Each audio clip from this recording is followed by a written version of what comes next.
हाँ दोस्तों नमस्कार, मैं हूं आनंद सर और आप लोगों का स्वागत करता हूं अपने एग्ज़ाम पाठशाला चैनल पे।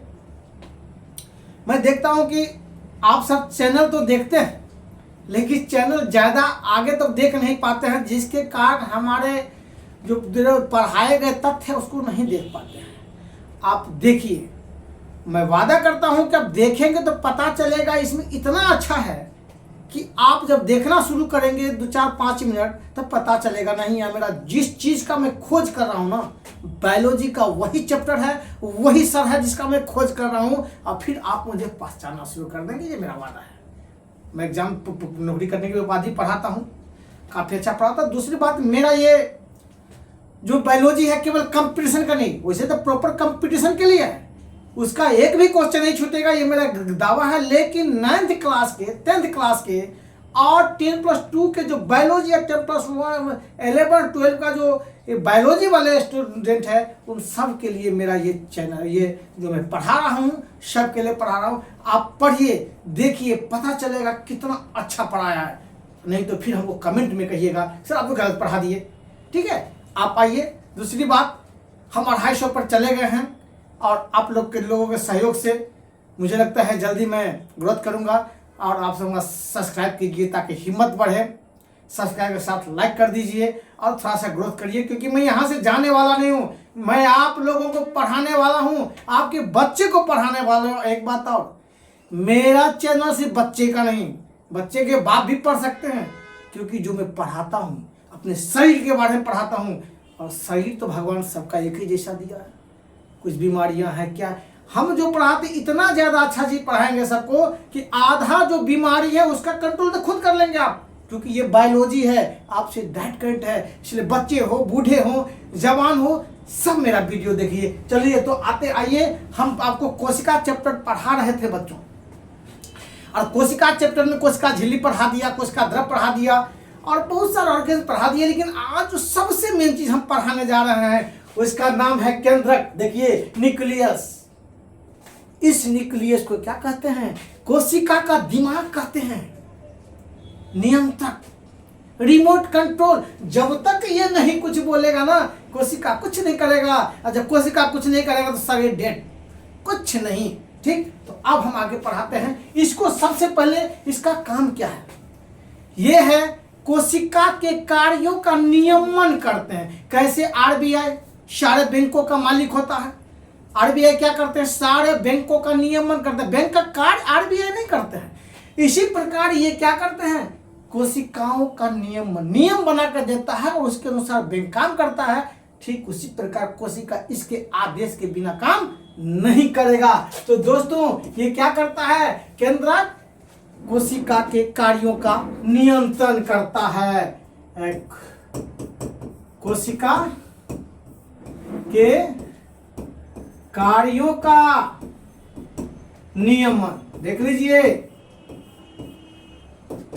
नियमन करता है।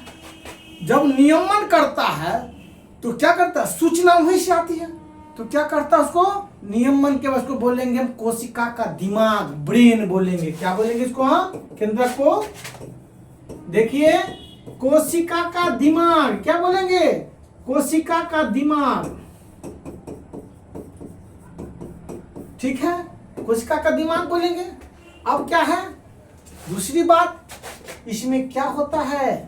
तो इसमें आनुवांशिक सूचना का संग्रह होता है। आनुवंशिक सूचना का संग्रह क्या होता है? देखिए दोस्तों, कितना है? कोशिका का दिमाग हो गया, नियमन करता है, और ये आनुवांशिक सूचना का संग्रह किया रहता है, उसके अंदर केंद्रित रहता है। अब सवाल है कि ये जो होता कहाँ है? तो सबसे पहले ये प्रोकैरियोटिक कोशिका में नहीं पाया जाता है, क्योंकि प्रोकैरियोटिक कोशिका उतना डेवलप नहीं होता है, या उसमें दोहरी झिल्ली वाले कोई भी कोशिका भी नहीं होता है। तो होता क्या है बच्चों? तो इसका ये होता है कि ये यूकेरियोटिक कोशिका में पाया जाता है। किसमें? यूकेरियोटिक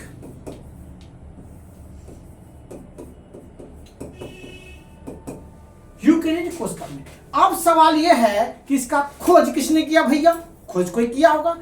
तो क्वेश्चन पूछा जाता है कि क्या है केंद्रक का खोज किसने किया? तो रॉबर्ट ब्राउन साहब ने 1831 ईस्वी में इसका खोज किया। कितना, क्या वो नाम?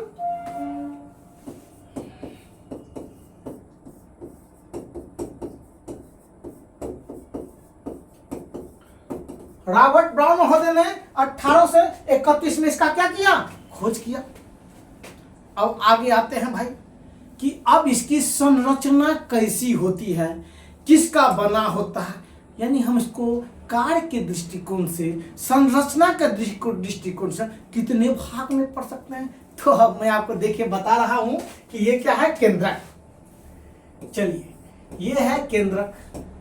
हम इसको 4 भाग में अपने पढ़ाई के सुविधा के अनुसार अलग अलग कर देंगे ताकि हमको समझने में बहुत आसानी होगी। और इसके अंदर इतना अच्छा चीज है, इतना पढ़ने में मजा है, पूछिए मत। रस है, रस।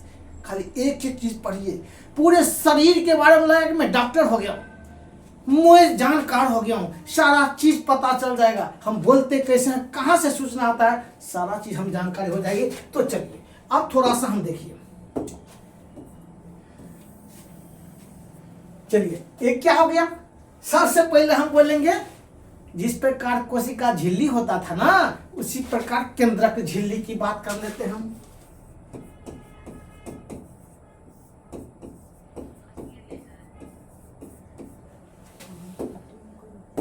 जिस प्रकार केंद्रक ये कोशिका द्रव्य होता था ना, इसमें कोशिका द्रव्य नहीं केंद्रक द्रव्य हो जाएगा।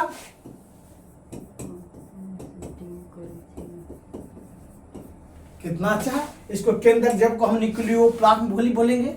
ठीक है, अब आगे चलिए। अब इसी प्रकार इसके अंदर क्या है? इसके अंदर होता है क्रोमेटिन और एक होता है मतलब ये केंद्रिका। ये था केंद्रक और ये हो गया केंद्रिका। चलिए, और एक अब जो चौथा हम पढ़ेंगे उसको पढ़ेंगे क्रोमेटिन। क्या पढ़ेंगे? क्रोमेटिन। अब देखिए, मैं आपको इससे पहले अब थोड़ा सा अभी जो दिखाया था, अब थोड़ा सा चलिए बैक में। तो बैक में चलने के बाद क्या होगा? अभी जो हम पढ़ाए थे, आइए ये देखिए क्या है। अब देखिए, ये जब क्या है? ये केंद्रक। अब केंद्रक के अंदर ये जो क्या, ये केंद्रक झिल्ली हो गया। केंद्रक झिल्ली के अंदर ये लाल लाल जो देख रहे हैं ना, ये क्या है? क्रोमेटिन। और ये जो काले काले जो देख रहे हैं ना, इसको बोलेंगे न्यूक्लिक अम्ल। और न्यूक्लिक अम्ल के अंदर जो है ये क्रोमेटिन जाल की तरह छितराए हुए बिखरे हुए होते हैं। ये गौर से देखिए। और ये छोटा वाला जो गोलू देख रहे हैं ना, गोलू भैया, इस गोलू भैया को हम क्या बोलेंगे? केंद्रिका बोलेंगे। ठीक है, ये केंद्रिका आरएनए का संश्लेषण करता है। अब थोड़ा सा इसका मैं स्ट्रक्चर देख लिए। ये क्या हो गया? कोशिका, कोशिका झिल्ली, ऑर्गेन्स हो गया। अब थोड़ा सा हम क्या करेंगे? अब थोड़ा सा आगे आ जाएंगे। ठीक है,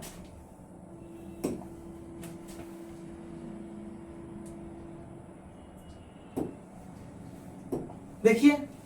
ठीक है, अब देखिए हम केंद्रक, अब ये देखिए क्या है? केंद्रक झिल्ली। तो केंद्रक झिल्ली क्या होता है? सबसे पहले केंद्रक जो होता है ना, दोहरी झिल्ली से घिरा होता है। कौन सा झिल्ली पूछेगा कि एकदम बिल्कुल दोहरी झिल्ली। पूछेगा कि केंद्रक कितने झिल्ली से घिरा होता है? केंद्रक क्या होता है?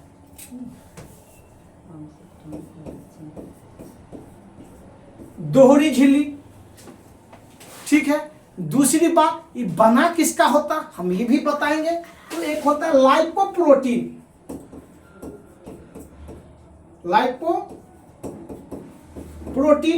या ऐसा भी बोल सकते हैं कि वसा का भी बना होता है और ये प्रोटीन का ही बनाते हैं, दोनों के बोल सकते हैं। तो लाइपोप्रोटीन। अब ये क्या है?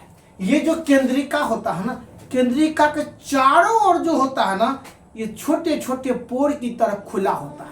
पूरा घेरा नहीं होता, क्योंकि उसके अंदर से पदार्थ बाहर आता है और अंदर जाता है। आपको हम पढ़ाए थे एंडोप्लाज्मिक रेटिकुलम, ये केंद्रक झिल्ली से जुड़ा होता है, और वो एंडोप्लाज्मिक रेटिकुलम का फिर कोशिका झिल्ली से जुड़ा होता है, यानी पदार्थों का आवागमन अंदर से बाहर, बाहर से अंदर जाता है। यानी क्या होता है, केंद्रिका झिल्ली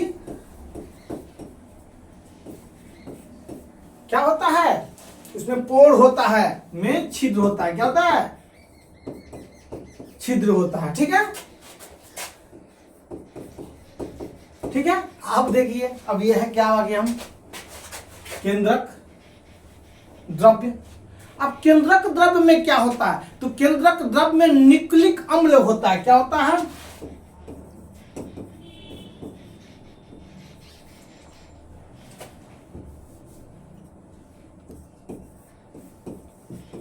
ये न्यूक्लिक अम्ल भरा होता है। और ये जो होता है क्या होता है, पारदर्शी होता है, अर्धपारगम्य होता है, अर्धपारगम्य होता है, चिपचिपा लसलसा टाइप का लिक्विड होता है। क्या ये, सबसे पहले तरल, अर्धपारगम्य,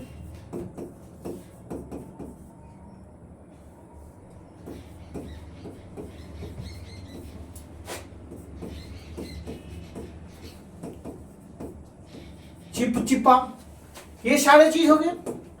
अब एक देखिए, बना किसका होता है, ये भी प्रोटीन और वसा का ही उसमें क्या होता, क्या सब होता है, तो प्रोटीन होगा, ठीक, वसा होगा, कार्बोहाइड्रेट होगा,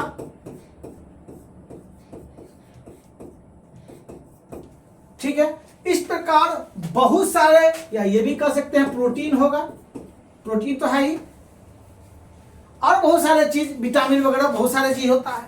अब ये देखिए, ये क्या है, केंद्रिका। ये केंद्रिका जो छोटा सा गोला दिखाया था, ये भी इसके अंदर होता है, और ये क्या करता है, आरएनए राइबोसोम का जो क्या करता है, संश्लेषण करता है। इसमें क्या करता है, आरएनए राइबोसोम क्या करता है, आरएनए का, आरएनए का क्या करता है, निर्माण करता है, संश्लेषण करता है। बहुत अच्छा। अब ये देख रहे हैं भैया, क्रोमेटिन, ये है क्रोमेटिन, चौथा भाग के बारे में हम पढ़ाए थे, क्रोमेटिन पढ़ा रहे हैं। क्रोमेटिन जो जाल की तरह, जो धागे के समान जो बिखरा होता है केंद्रिका द्रव्य में, केंद्रक द्रव्य में जो बिखरा होता है धागे के समान, इसको हम कहते हैं क्रोमेटिन। क्रोमेटिन में क्या होता है, ये भी न्यूक्लिक अम्ल का बना होता है। क्या होता है, न्यूक्लिक,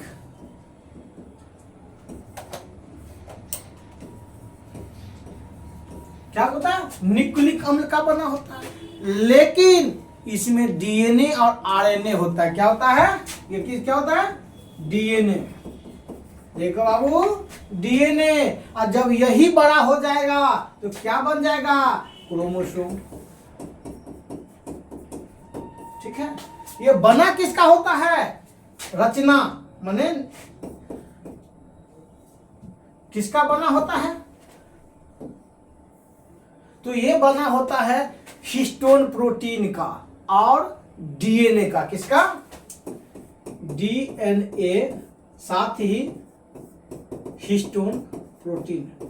हम आगे और बहुत सारा चीज आपको बताएंगे, आप खाली देखते रहिए और मेरे चैनल को सब्सक्राइब करिए और थोड़ा सा आगे आइए, फिर आप देखिए। अगर नहीं पसंद हो तो कमेंट में लिखिए, मैं दावा करता हूं कि जबरदस्त पसंद आएगा, और जो जो मैं वीडियो बनाता जाऊंगा मेरे पे प्रेशर हटता जाएगा, एकदम खुशी खुशी पढ़ाते जाएंगे, एकदम मस्ती से पढ़िए, मस्ती से, मस्त से एकदम पढ़ने को, नो बर्डन, बर्डन लीजिए ही नहीं कि हम पढ़ रहे हैं, ये समझिए कि यार हम तो मजा ले रहे हैं बस।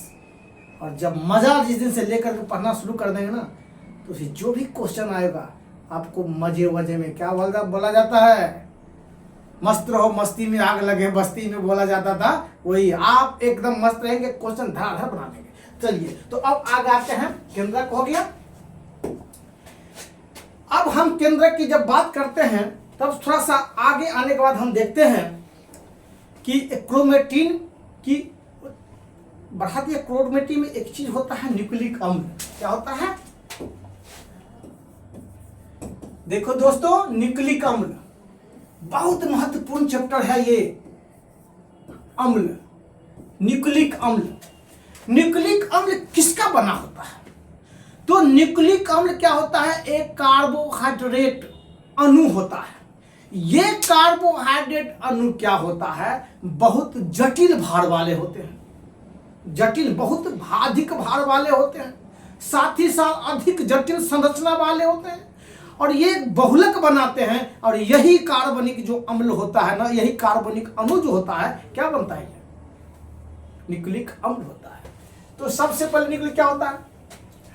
हम तो समझे बहुत अधिक भार,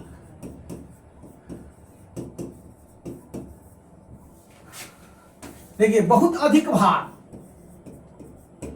वाले, ठीक है, इसको फिर खंड कर दीजिए।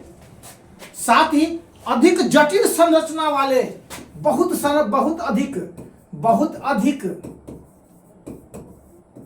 संरचना वाले,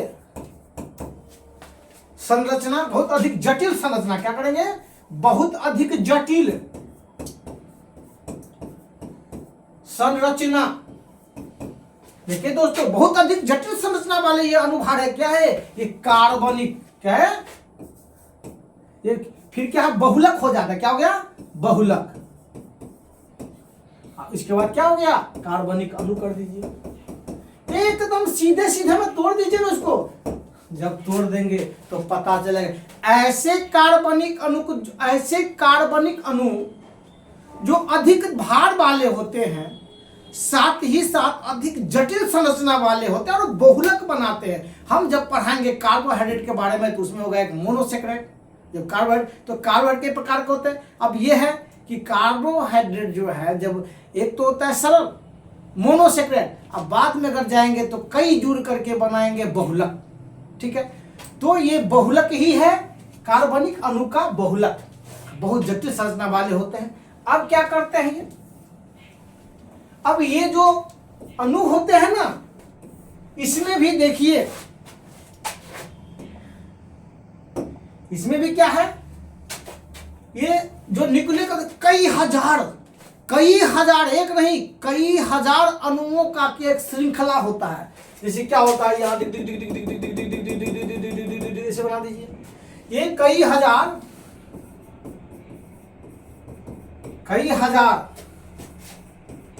अणुओं का, किस अणु का? तो कार्बनिक अणु का क्या होता है? संरचना होता है अणुओं का। किस अणु का? कार्बनिक अणुओं का, कई हजार अणुओं का श्रृंखला होता है।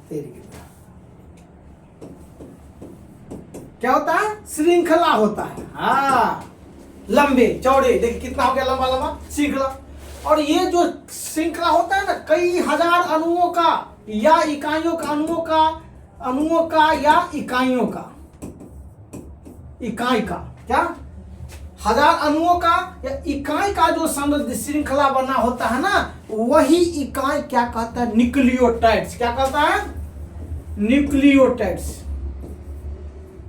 न्यूक्लियोटाइड्स।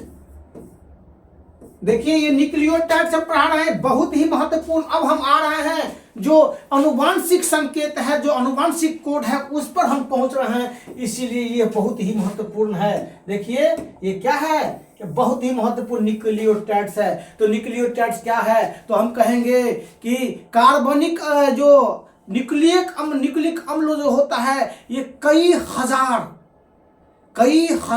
इकाइयों का श्रृंखला होता है, श्रृंखलाबद्ध अणु होता है ना। तो उसमें प्रत्येक इकाई जो होता है ना, प्रत्येक इकाई को हम क्या बोलेंगे? न्यूक्लियोटाइड्स। यानी क्या हो गया? न्यूक्लियोटाइड से क्या बना? क्या बना? ये न्यूक्लिक अम्ल बना। अब देखिए ये क्या होता है? इसमें ये अर्थात ये भी कह सकते हैं कि न्यूक्लियोटाइड्स जो है डीएनए का इकाई है, कह सकते हैं ना। तो डीएनए का एक तरह से इकाई कौन हो गया, न्यूक्लियोटाइड्स। अब थोड़ा सा हम आगे आते हैं, देखिए न्यूक्लियोटाइड्स आप पढ़िए मस्त से, देखिए फिर क्या होता है। अब ये हो गया न्यूक्लियोटाइड्स, जो एक डीएनए का इकाई, संरचनात्मक इकाई हम बोल सकते हैं। अब क्या है देखिए, अब ये हो गया। अब हम यहां जब आते हैं तो हम एक देखते हैं कि डीएनए होता है, एक आरएनए होता है। देखिए अब ये क्या है, डीएनए, एक होता है आरएनए, ठीक है। तो हम इससे पहले थोड़ा सा हम ये देख लेते हैं कि चलिए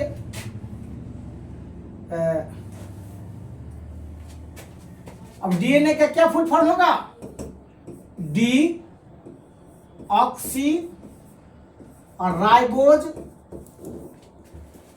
D oxy ribose nucleic acid. देखिए क्या है, आपको पूछेगा कि डीएनए का फुल नाम क्या है, तो deoxyribose nucleic acid है, deoxyribose nucleic acid ये पूछेगा। अब ऐसे ही पूछ सकते, लिख सकते हैं D oxy ribose nucleic acid,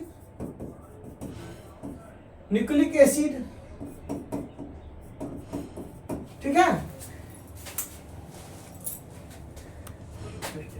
बंद हो जाता तो फिर चेक करना पड़ता है। अब देखिए डाइऑक्सो, अब ये खाली आरएनए का हो जाएगा ना, तो डाइऑक्सी हटा दीजिए। अब जैसे हम आरएनए की बात करते हैं तो सिर्फ आरएनए, गौर करिए क्या है, आरएनए हो क्या हो गया,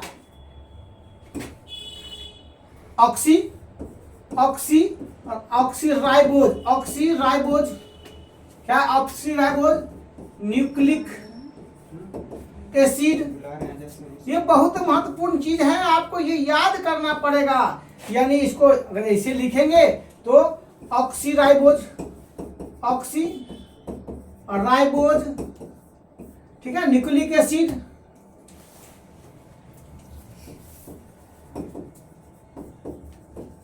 एसिड, इतना देखिए गजब का है। अब इसी पर हम आप देखिए, अब थोड़ा सा आगे आइए, इसको थोड़ा सा हम घेर भी सकते हैं, कोई दिक्कत नहीं है, इसका अलग हो गया। अब थोड़ा सा देखिए, अब हम आपको थोड़ा सा और दिखा रहे हैं आगे वाली बात। अब इसको हम, इसमें क्या होता है, शर्करा होता है, पेंटोज शर्करा जब आप पढ़ेंगे कि मोनोसेक्राइड में तो ये कार्बोहाइड्रेट है, और कार्बोहाइड्रेट में जिस कार्बोहाइड्रेट में 5 कार्बन का जो अणु है, 5 कार्बन का परमाणु अगर जुड़ करके बनाता है ये अणु या कार्बोहाइड्रेट, को हम पेंटोज के नाम से जानेंगे, ठीक है। तो इसको हम पेंटोज शर्करा कर सकते हैं। तो अब क्या है, अब इसको देखिए, इसको बोलेंगे हम क्या, हम डीएनए के बारे में जब पढ़ेंगे, अभी हम डीएनए के बारे में देख रहे हैं ना, तो राइबोज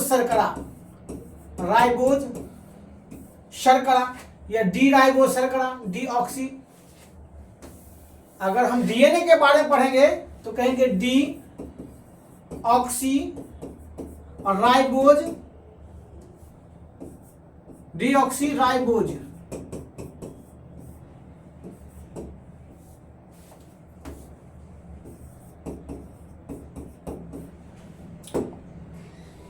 अब साथ में दूसरा क्या हो गया, दूसरा हम बनाएंगे फॉस्फेट ग्रुप, फॉस्फेट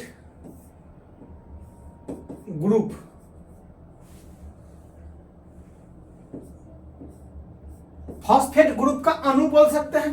अब तीसरा जो सबसे महत्वपूर्ण है, वो क्या है बच्चों, ये है नाइट्रोजन बेस। बिल्कुल, या थोड़ा सा ज्यादा हो गया था, मैं इसलिए अभी थोड़ा सा हटा करके एक बार ठीक कर लेते हैं। तो ज्यादा ही आ गया, हम थोड़ा सा स्पेस लेना चाहेंगे। तो पहले डी ऑक्सी राइबोज शर्करा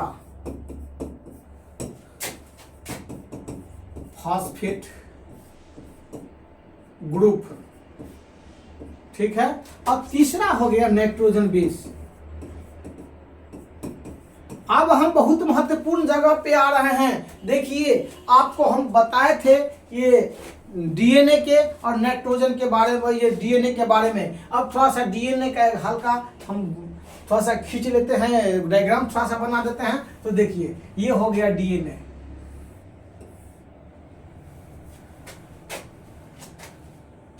चलिए यहां बना देते हैं डीएनए का।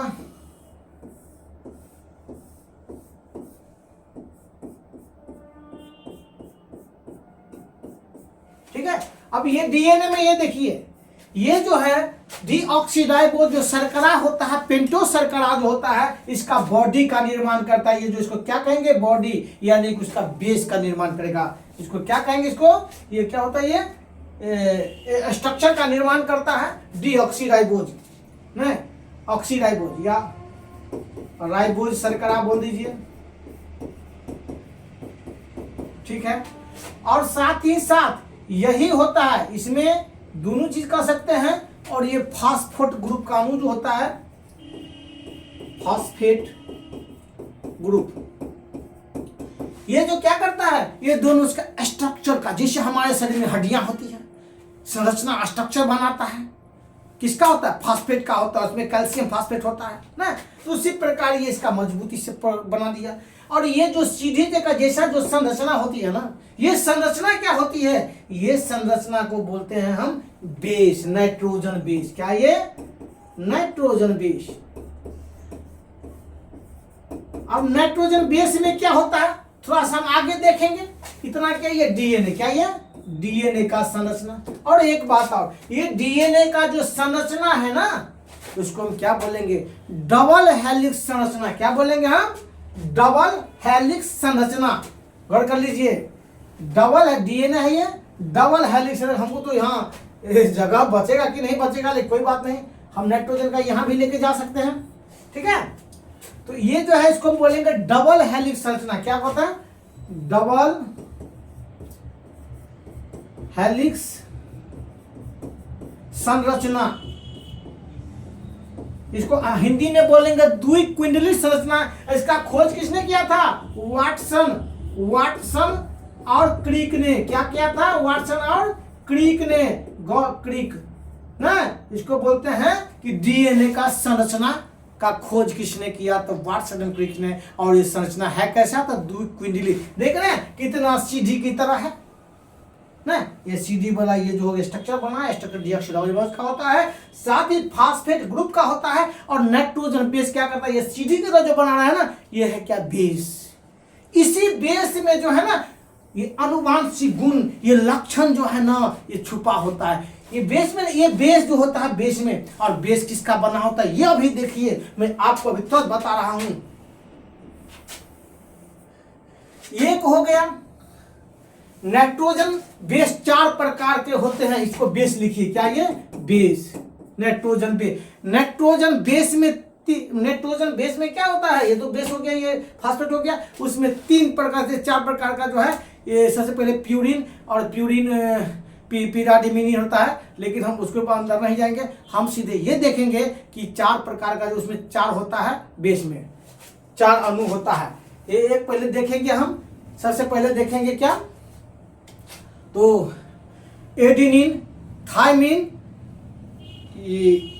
गुआनिन और साइटोसिन। एडेनिन क्या है, रुक जाइए,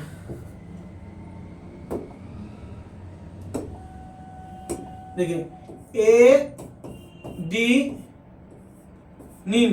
ठीक है। दूसरा हो गया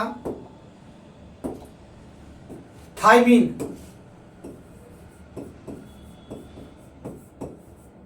नाइट्रोजन बेस में क्या से बेस हुआ, एक बेस हो गया, 2 बेस हो गया। तीसरा बेस में क्या होगा, ये देखिए, तीसरा बेस में है गुआनिन। देखिए बहुत अच्छा से देखिए, गुआनिन। और चौथा जो है चौथा देखिए, चौथा है साइटोसिन। साइटोसिन। अब देखिए ये देखो ये जो बेस है ना, एडिनिन, थाइमिन, गुआनिन और साइटोसिन, ये जिस क्रम में जुड़े रहेंगे वही जुड़ना जो है अनुवांशिक कोड कहलाता है। किस रूप में, किस यानी बने रहेंगे, यानी जैसे ठीक है बने रहेंगे वो उसी ढंग से कोड जो है। चलिए अब देखिए क्या है, एडिनिन। इसमें एडिनिन और थाइमिन एक साथ जुड़ा रहेगा, गुआनिन और साइटोसिन एक साथ जुड़ा रहेगा। ऐसे यहाँ होगा एडिनिन होगा, यहाँ गुआनिन होगा, तब थाइमिन, तब साइटोसिन होगा। लेकिन कोई बात नहीं, हमको अपना काम करना है। तो देखिए अब क्या है, एडिनिन ये दो बंधन से जुड़ा रहता है, टी मतलब थाइमिन से। देखिए क्या हो गया, ये इससे जोड़ दीजिए, ये ऐसे हो गया। ठीक है, तो ए से एडिनिन, टी से थाइमिन। जब डीएनए की बात होती है तो एडिनिन का जो बेस जुड़ा होता है थाइमिन बेस से जुड़ा होता है। कितने बंधन से, तो दो हाइड्रोजन बंधन से। क्या इसको बोलेंगे, हाइड्रोबंधन बोलते हैं। और साथ ही साथ गुआनिन और साइटोसिन यानी कि जी, और ये साइटोसिन यानी कि सी, ये जो बंधन जुड़े रहेंगे वो 3 हाइड्रोजन बंधन से जुड़ेंगे, हाइड्रोबंधन बोलेंगे। ठीक है, अब पूछा जाता है कि ए किससे जुड़ा रहेगा, डीएनए में। लेकिन जब हम आरएनए की बात करेंगे तो फिर हमारा चेंज हो जाएगा। अब देखिए कितना हो गया, ये सब सारा काम हमारा तामझाम ये हो गया। अब थोड़ा सा हम आगे बढ़ना पसंद करेंगे ना, इसमें हो गया आपका अनुवांशिक कोड, इसमें हो गया। अब थोड़ा सा हम आगे एक कदम आगे चले जाएं।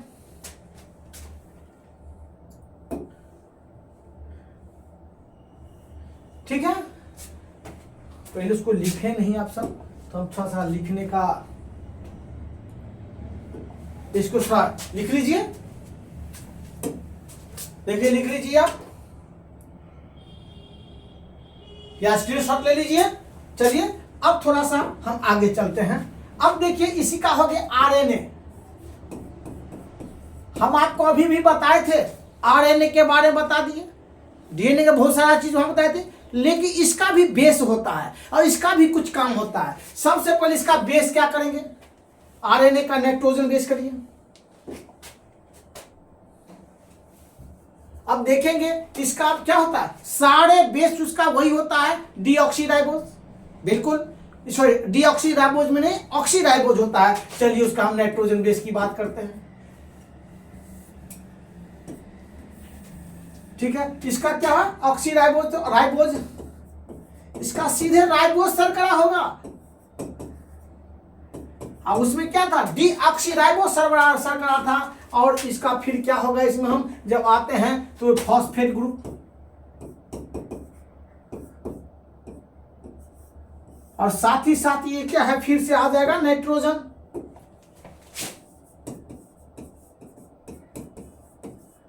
Nitrogen base. अब देखिए ये फिर नाइट्रोजन द बेस की हम बात करते हैं तो क्या करते हैं, फिर आता है वही, क्या हुआ, एडिनिन।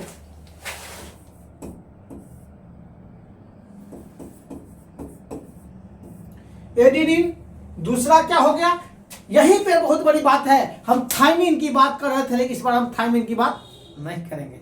इस बार थाइमिन के स्थान पर यूरेसिल। याद रखिएगा, हमको क्वेश्चन पूछा था जब एग्जाम देते थे कि थाइमिन जो डीएनए में, आरएनए में थाइमिन की जगह क्या जुड़ा होता है, आरएनए में थाइमिन की जगह नाइट्रोजन बेस में क्या होता है, या ये भी पूछेगा कि अंतर क्या होता है। अब 3 दे देगा, एक अलग दे देगा, उसको बनाइए।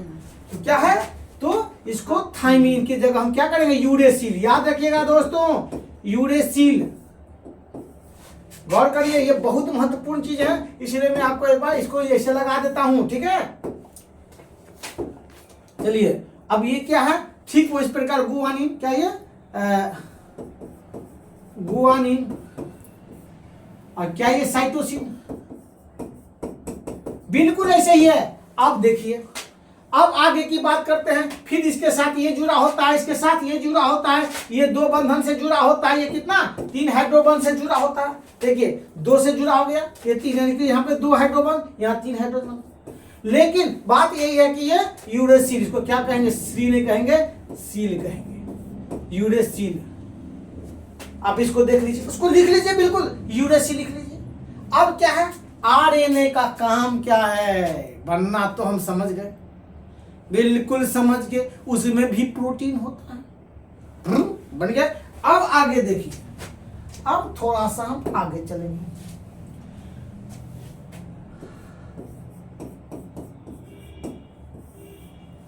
आरएनए, आरएनए कितने प्रकार के होते हैं, कहां कहां होते हैं? आरएनए कितने प्रकार के होते हैं, कहां कहां होते हैं, हमको ये देखना है। तो आरएनए क्या होता है? केंद्रिका, केंद्रिका में आरएनए होता है, वहां एक चीज का निर्माण होता है। फिर केंद्रक में निर्माण होता है, और निर्माण करता कौन है? तो डीएनए। तो सबसे पहले आएंगे कि डीएनए कहां कहां होता है।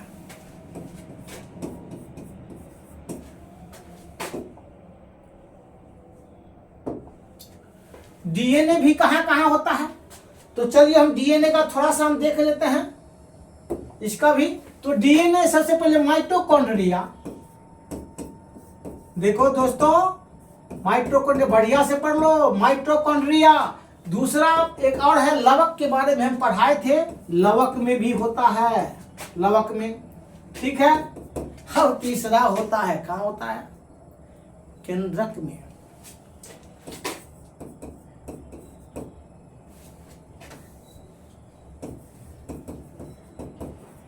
और चौथा होता है केंद्रिका में भी, बहुत थोड़ा स्तर में होता है, केंद्रिका में भी होता है डीएनए। कहां कहां होता है? देखिए 1 2 3 क्या होता है? इसमें होता है, इसमें होता है, इसमें होता है, इसमें होता है, ठीक है। ये हम डीएनए के बाद, चूंकि डीएनए से ही आरएनए का निर्माण होता है, डीएनए को निर्माण करता है आरएनए का, डीएनए से आरएनए का निर्माण होता है। अब थोड़ा सा हम एक और कदम आगे बढ़ जाएंगे। अब आगे ये बढ़ेंगे, डीएनए के बारे में क्या सोचा पढ़े बस थोड़ा सा, चलिए फिर उसके बाद हम देखते हैं।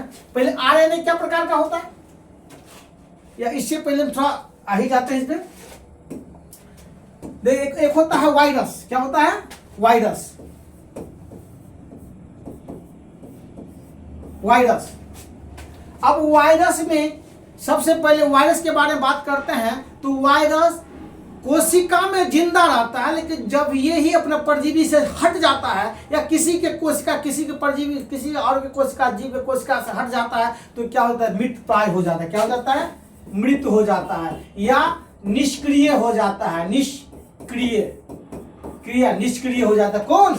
वायरस। लेकिन किसी के, हमारे कोशिका में, आपके कोशिका में, किसी जीव के कोशिका में अगर हो, तो क्या होगा? वो सक्रिय हो जाता है। तब क्वेश्चन पूछा जाता है कि वायरस के कोशिका में डीएनए होता है, आरएनए होता है, या दोनों होता है? हम क्या आंसर देंगे? तो हम आंसर देंगे, हम आंसर ये देंगे कि आंसर होगा या तो डीएनए होता है, या तो डीएनए होता है, या फिर आरएनए होता है, ठीक। दोनों में से एक होता है। और एक और चीज है, लेकिन भाई अगर आरएनए होता है तो फिर अपने जैसे संतान करने वाले लक्षण कैसे पैदा होता है? बिल्कुल सही जवाब है, चूंकि डीएनए में, वायरस में आरएनए हो सकता है या डीएनए। तो डीएनए अगर होता है तो अपना तो अनुवांशिक कोड है उसमें, लेकिन आरएनए में नहीं है। तो जब ये किसी कोशिका में जाता है तो आरएनए को डीएनए में कन्वर्ट करने की ताकत इसमें होती है, और ये किसी में ये सब ताकत नहीं होती है, लेकिन वायरस में ताकत होती है कि आरएनए को डीएनए में बना देना, ठीक है। और ये जब किसी में घुस जाता है तो आरएनए को डीएनए बना दिया, फिर अपने जैसा लक्षण वाला पैदा करने वाले फिर बनाना शुरू कर देगा। अब सवाल है, ये बना, इसका जो चारों ओर का आवरण किसका होता है? वायरस का आवरण, आवरण या खोल बोल सकते हैं। तो ये होता है कैप्सिन का, एक तो बहुत महत्वपूर्ण, दोस्तों ने पढ़ा दिया, ये कैप्सिन का पूछा जाता है कि वायरस का जो आवरण बना होता है किसका बना होता है? कैप्सिन का। चलिए अब थोड़ा सा हम आगे आते हैं। अब हम आरएनए के बारे में पढ़ाते हैं कि आरएनए कितने टाइप का होता है। डीएनए तब हो गया। आरएनए का होता है 3 टाइप। एक प्रकार का आरएनए, एक ये हुआ कि इसको mRNA, ठीक है।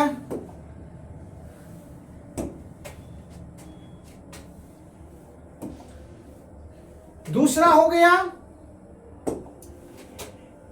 एम के बाद tRNA, एकदम देखिए tRNA। और चौथा हो गया छोटा r, इसको छोटा कर दीजिए, छोटा rRNA। देखिए सबसे पहले ये देख लीजिए कितना, हम क्या कहते हैं कि आरएनए का संश्लेषण कौन करता है, तो डीएनए करता है। डीएनए का ये क्या है, भक्त है। इसको बच्चा बोलिए, चेला बोलिए, शिष्य बोलिए, कहता जो आदेश देगा वही देगा। और जब ये देगा क्या, तो प्रोटीन, काम क्या है, प्रोटीन के निर्माण में मदद करना किसका काम है, इसके बिना प्रोटीन का निर्माण संभव ही नहीं। जब डीएनए कहता है बेटा जाकर हमको प्रोटीन की आवश्यकता है, तो प्रोटीन बनाओ, कैसे बनवाएगा, कहा ठीक है गुरुजी चिंता मत कीजिए, मैं चला। और वो चल गया किसके पास, तो जो देखते हैं कि केंद्रिका में जो केंद्रक में जो झिल्लियां होती है उससे निकला। और आरएन जो आरएनए जो होता है वो केंद्रिका से निकला और चला आ गया बेचारा कहाँ, एंडोरेटिकुलम, किस पे, जो अंतःप्रद्रवी जालिका है ना, वहां चला गया एंडोप्लाज्मिक रेटिकुलम। उस पे जो राइबोसोम होता है उसके पास जाता है, कहता है भैया हमको तो संदेश मिला है बॉस का, अब क्या करें ये काम करने के लिए। तो अब ये काम देखो 3 का अलग अलग होता है। तो सबसे पहले आरएनए का काम क्या है, प्रोटीन निर्माण में मदद करना। गुड है। अब देखिए ये भैया ये एम कहता है बच्चा, चल चल सुन सुन सुन सुन, आप बोलिए गुरुजी क्या करे, अरे तू mRNA मैसेंजर, क्या होता है उसको बोलेंगे मैसेंजर, मैसेंजर आरएनए का, देख तू मेरा संदेशा ले आ, चल जा डाक की तरह, पोस्ट ऑफिस के पोस्टमैन की तरह चल जा तो, और राइबोसोम के पास जाकर कहना देख भाई तू प्रोटीन की आवश्यकता है, गुरुजी ने बोला है, यानी डीएनए ने बोला है, तो ठीक है बनाओ। अब वो बनाना जाएगा, कहेगा कि उसको कान में जाकर के भैया यहाँ प्रोटीन की आवश्यकता है, प्रोटीन का निर्माण करो। कहा कैसे, ठीक है। तो अब एक और चीज, अब प्रोटीन का निर्माण होता किससे है, तो याद रख लीजिए प्रोटीन बनता है किससे, अमीनो अम्ल से। अमीनो अम्ल दिखाई दे रहा है बच्चों, ये अमीनो अम्ल दिखाई दे रहा है ना, तो अमीनो अम्ल देखिए ये अमीनो अम्ल से बन गया क्या, प्रोटीन। अब यही अमीनो अम्ल जो कोशिका में द्रव में जो छितराया रहता है ना, तो ये मैसेंजर तो चला गया। अब ये हो गया टी क्या हो गया, ट्रांसपोर्टेशन, ट्रांसपोर्ट यानी परिवहन। अब ये किसको कहा कि देख बच्चा तू ही निकल यहाँ से, आज चले जा रहा है वो भैया के पास, कहना चलो जल्दी बनाओ। अब वो तो मैसेज तो कर दिया। अब ये क्या किया, ये आरएनए टीआरएनए तुरंत जो है कोशिका द्रव में घूम घूम के उसको ढूंढने लगा, अरे तू कहाँ गया भैया, किसका बनेगा प्रोटीन, अमीनो अम्ल से। उस अमीनो अम्ल को घूम घूम के पकड़ के गया, उसको पकड़ा ले आया, इस अमीनो अम्ल को गया पकड़ आया, और पकड़ के किसके पास लाया, राइबोसोम के पास लाया। क्यों, क्योंकि यही अमीनो इसको ये अमीनो जिस कोड के रूप में होगा ना, जुड़ जुड़ के प्रोटीन का निर्माण करेगा, और वो प्रोटीन हमारे शरीर का निर्माण करेगा। ठीक है, उसको कुछ कोशिका की आवश्यकता हो जाएगा, कोशिका के बाहर का आवश्यकता हो जाएगा, यानी हर जगह कोशिका में आवश्यकता ही होगा। ठीक है, अब आगे चलिए, तो ये क्या है, टी वाला जो है चला गया, उसको किसको क्या पकड़ के लाया, अमीनो अम्ल को पकड़ के लाया, अमीनो अम्ल को खोज के जो है लाया।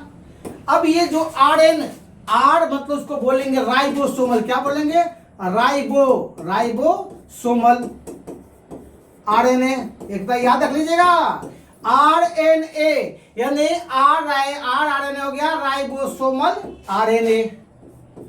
इसका काम है प्रोटीन का निर्माण करना, कोडिंग करना, किसको, किस रूप में अमीनो अम्ल को इकट्ठा करेगा, संजोग करेगा, जोड़ेगा कि ये प्रोटीन का निर्माण कर देगा।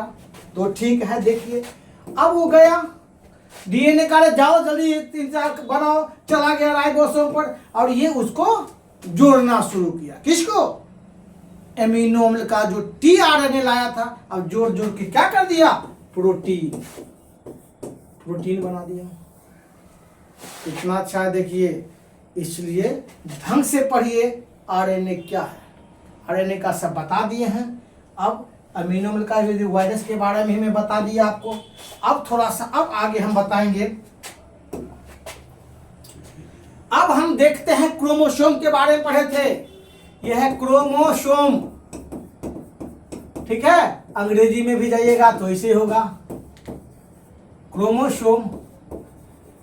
देखिए भाई समय तो बहुत लगेगा, अगर अच्छे से पढ़ोगे तो समय तो लगेगा, लेकिन रस के साथ पढ़ो, एकदम मस्त रहो। मस्ती में आग लगे बस्ती में, लेकिन तुमको पढ़ना है रस की तरह। रस खान जो कविता लिखते थे ना, उसको रस खान की कविता समझो, रस के अनुसार पढ़ो। जब रस के अनुसार पढ़ोगे, मन लगा के पढ़ोगे, इसको पढ़ाई मत समझो, एक वीडियो मनोरंजन का वीडियो समझो बस। जब मनोरंजन का वीडियो समझोगे ना तो सारा का सारा दिमाग में आ जाएगा, पढ़ने का लगेगा अरे पढ़ा कहाँ, मैं तो खेल किया हूँ। मैं भी ऐसा ही करता था, वीडियो से नहीं, मैं किताबों से खेला करता था दोस्तों, ठीक है। अब आगे चलिए क्रोमोसोम। अब देखिए ये क्या है?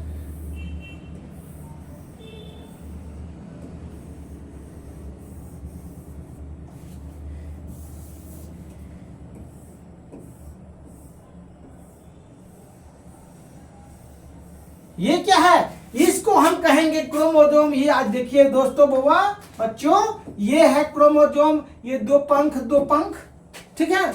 एक पंख, दो पंख, एक पंख। इस पंख को क्या कहेंगे हम? क्रोमेटिन बोलेंगे, क्रोमेटिड बोलेंगे।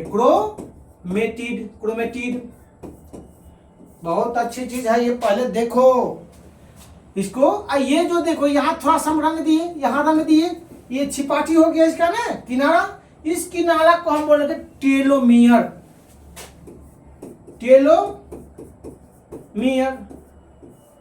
और ये जो देख रहे हैं ना, इसको हम कहेंगे सेंट्रोमियर। क्या बोलेंगे?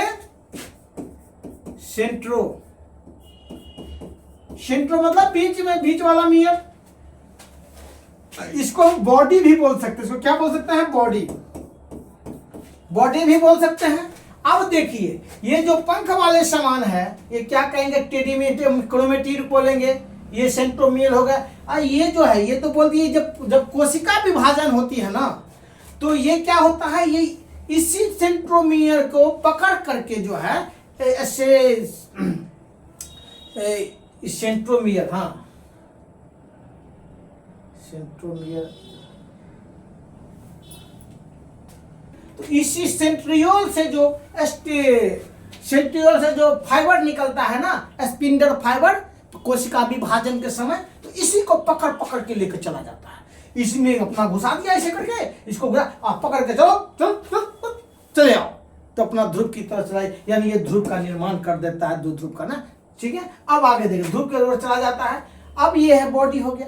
ये है टेलोमियर। ये क्या करता है? छिपाठी पे होता है, सबसे मतलब ये बगल में होता है और लास्ट में छिप पे होता है, और उसको क्या करता है? घिसने से बचाता है। तो टेलोमियर घिसने से बचा दिया। सेंट्रोमियर क्या करता है? तो इसको दोनों क्रोमेटिड को जोड़ के रखता है, ठीक है। और ये देख रहे हैं, जब डीएनए का रेप्लिकेशन होता है ना, तो क्या होता है? पहले क्या कैसा हो सकता है? ये ऐसा भी हो सकता है, ठीक है। ये ऐसा भी हो सकता है, छोटा कर दीजिए एक शहर का, ऐसा भी हो सकता है, या फिर ऐसा भी क्रोमोसोम हो सकता है। ये क्रोमोसोम बनता कब है?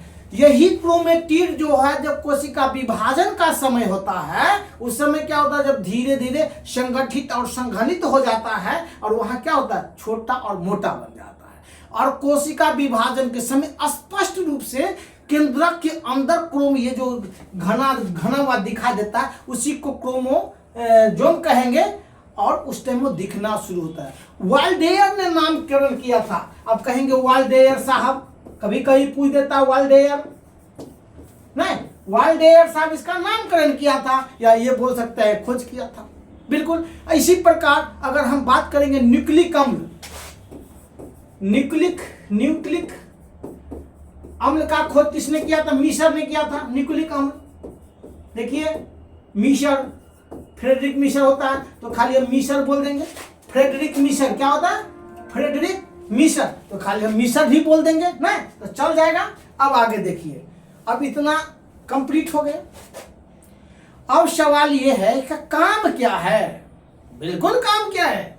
तो भैया इसका काम ये है कि ये क्या करता है, तो अनुवांशिक कोड, अनुवांशिक सूचना को एक जगह से दूसरे जगह, यानी कि एक संत माने एक जीव से दूसरे जीव, यानी कि अगर पिता से पुत्र के में ना, संतान में क्या करता है, संतान में जो है अनुवांशिक गुणों का वाहन करता है, और इसे कहेंगे अनुवांशिक गुणों का वाहक। ये तो काम का नहीं है, इसको निकाल दें।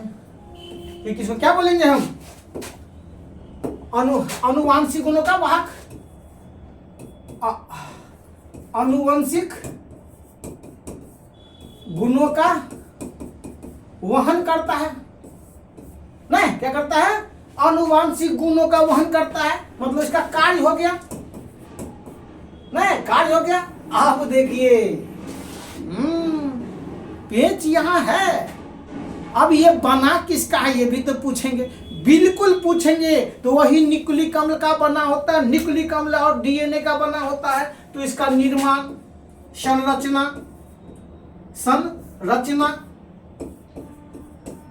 संरचना क्या होता है? तो सबसे पहले डीएनए होता है। क्या उसको लिखेंगे? डीएनए। और क्या होता है? प्लस कर दीजिए, हिस्टोन प्रोटीन कर सकते हैं। क्या? हिस्टोन प्रोटीन, हिस्टोन नाम का प्रोटीन होता है। ये प्रोटीन क्या होता है बच्चों? क्षारीय होता है। जब पूछेगा तो क्षारीय होता है, क्षारीय। एल्काइन क्या होता है? एल्काइन को क्षारीय बोलेंगे, तीखापन होता है थोड़ा सा ना। अब देखिए इतना काम हो गया। संरचना डीएनए का बना होता है, हिस्टोन प्रोटीन का बना होता है, यानी दोनों चीज में होता है। और डीएनए के बारे में बता दिया था कि न्यूक्लियोटाइड्स का बना होता है। गुड। अब देखिए, अब ये संरचना हो गया, सब चीज हो गया। अब थोड़ा सा हम एक और चीज कहते हैं कि ये दो प्रकार का होता है। थोड़ा सा आगे चलिए, क्रोमोसोम, वही चलिए, ठीक है। अब देखिए मनुष्य में कितने क्रोमोसोम होते हैं? 23 जोड़ी। मनुष्य की जब बात करते हैं, मनुष्य में 23 जोड़ी, 23 जोड़ी क्रोमोसोम होता है। अब 23 जोड़ी क्रोमोसोम मतलब 46 क्रोमोसोम। अब 46 क्रोमोसोम में भी अंतर है भैया। एक होता है 22 जोड़ी, ठीक है, 22 जोड़ी मतलब 44 क्रोमोसोम। एक होता है एक जोड़ी, नहीं, एक जोड़ी मतलब 2, इसमें एक जोड़ी मतलब 44, 22 जोड़ी। अब इस 22 जोड़ी को हम बोलेंगे ऑटोसोम। क्या बोलेंगे? ऑटोसोम। और ये जो एक जोड़ी है, 2 क्रोमोसोम है, उसको बोलेंगे हम लिंग या sex hormone, sex hormone, sorry, sex chromosome. Hindi में बोलेंगे तो लैंगिक, लैंगिक क्रोमोसोम या गुणसूत्र, ठीक है। इसका क्रोमोसोम का हिंदी नाम क्या है? गुणसूत्र भी बोल सकते हैं। अब देखिए, अब एक इसमें क्या होता है, अगर लड़की में या हम मतलब जेंट्स में, लेडीज में, सीधे लेडीज कहिए, लेडीज में हमेशा कौन सा क्रोमोसोम होता है? तो लेडीज में हमेशा जो होता है एक्स क्रोमोसोम होता है। कौन क्रोमोसोम होता है? हमेशा एक्स क्रोमोसोम। क्या होता है? एक बात याद रखिए, क्या होता है? एक्स क्रोमोसोम, हमेशा एक्स क्रोमोसोम होता है। लेकिन जेंट्स में यानी कि मर्द में कौन सा होता है? एक्स और वाई 2 क्रोमोसोम होता है। एक जोड़ा होता है ना, इसमें क्या होता है? पूरे का पूरे क्या होता है? दोनों का दोनों एक्स होता है। अब मर्द में एक होता है एक्स, एक होता है वाई। अगर जिस समय संतानोत्पत्ति होता है, जनन प्रक्रिया के अंतर्गत जब स्पर्म अगर अंडाणु से संपर्क करता है, अंडाणु से संपर्क करता है, तो चूंकि जेंट्स लेडीज के पास हमेशा एक्स क्रोमोसोम है और 22 क्रोमोसोम का काम सेक्स से मतलब बच्चा संतान पैदा से है ही नहीं, वो सेक्स क्रोमोसोम है ही नहीं, ये शरीर के अन्य भागों के काम के लिए। अब जब सेक्स बच्चे पैदा होते हैं तो लेडीज में क्या हुआ, एक्स क्रोमोसोम है लेडीज में, यहां पे मान के चलो। और अगर पुरुष से क्या चला गया, पुरुष से फिर एक्स चला गया, तो क्या हो गया, लेडीज में क्या हो गया, अगर पुरुष से महिला में क्या हो गया, इसको महिला भी बोल दीजिए भाई, दिक्कत है तो ठीक है, इसको पुरुष भी बोल सकते हैं।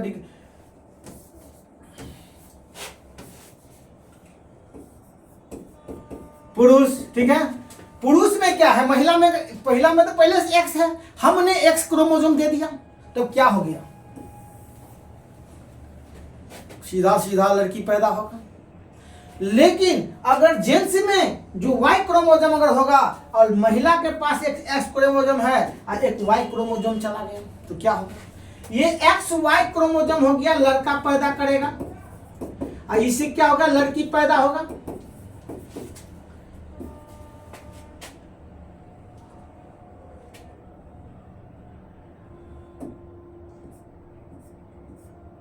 क्रोमोसोम, ठीक है,